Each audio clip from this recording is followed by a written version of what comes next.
স্বার্থপর এই দুনিয়া, খোদার কসম কারোর জন্য থামে না, বড় স্বার্থপর এটা।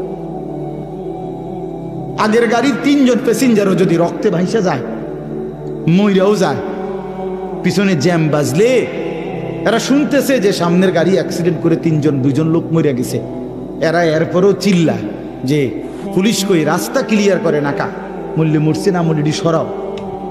কারো হাতে সময় নাই।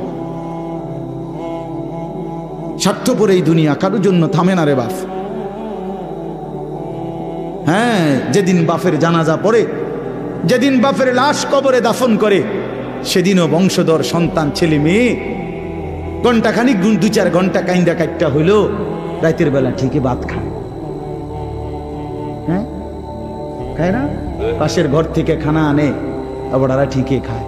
স্বার্থপর দুনিয়া যে,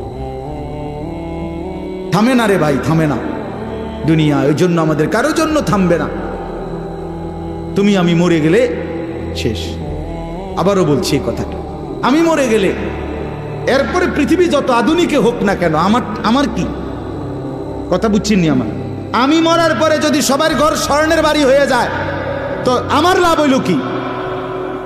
আমার মৃত্যুর পরে যদি সব মানুষ আধুনিক হইয়া সাঁদের দেশেও জায়গা, আমার ফায়দা কি? আমি তো নাই, আমি তো মরে গেলাম। যে কবরে চলে গেল সে কি আর ফিরে আসবে? আল্লাহ আমাদেরকে বুঝ দান করেন।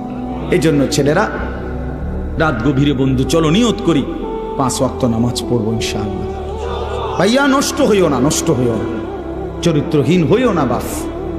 আমার একটা শেষ অনুরোধ, তোমরা ছেলেরা যারা, তোমাদের কাছে আমার শেষ আবদার, তোমরা সবাই জানো ভাই, ওই যে গাজা, ফিলিস্তিন, লেবানন, বিশেষ করে গাজায় মুসলমান মা বোন, এতিম বাচ্চা, মুসলমানের রক্তে আল্লাহর জমিনটা ভাইসা গেছে।